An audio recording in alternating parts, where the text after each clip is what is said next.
Sometimes things are so horrible, we say we just want to die. Most of the time, we intend that metaphorically. Elijah, in today's first reading, seems to mean it literally. He is fleeing for his life as Jezebel is determined to kill him because he vanquished the prophets of Baal and put them to death.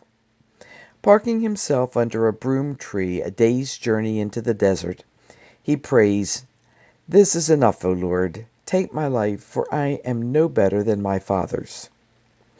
It's not clear whether Elijah's fed up with the difficulty of his ministry or whether he's lamenting his own actions, having just killed the prophets of Baal. Perhaps it is both. In any case, the frailty of God's fiery prophet is most visible. When Elijah is at his lowest, God's messenger comes with food and water, urging him to continue onward. Obediently, he gets up and takes nourishment, continuing his sojourn in the desert for 40 more days. There, like Moses, he encounters God.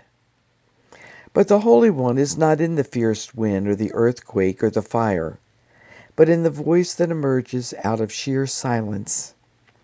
The divine voice instructs him to anoint kings over Aram and Israel, and to anoint Elisha as prophet to take his place. This last part of the narrative is not included in today's reading. When read as a whole, however, the story points us to ways in which God can tame the fierceness in us. When, like Elijah, our passions for justice can find us in bloody battles with opponents, we emerge victorious, but at what cost? In the desert, Elijah learns of God's nonviolent ways. He does not find the Holy One in the violent wind or the earthquake or the fire, but in the silence that instructs him to avoid others, an act of consecration and also of healing.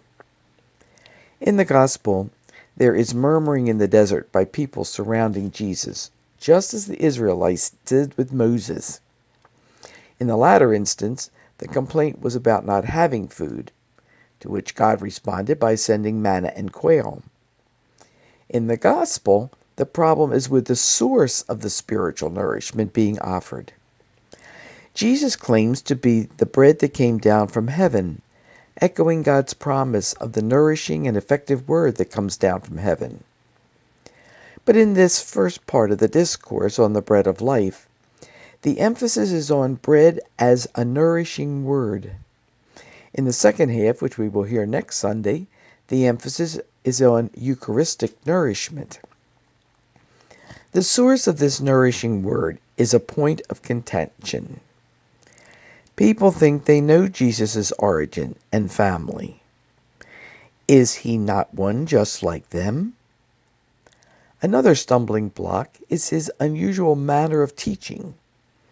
He doesn't teach in Elijah's fiery way, but waits for God to draw open hearts to himself, letting themselves be taught through listening and learning, while not seeing entirely, and finally responding with belief. This living bread, a nourishing word that leads one to cherish all life, to choose life, and ultimately to relinquish one's own life for the life of the world, believing that this is the way to eternal life.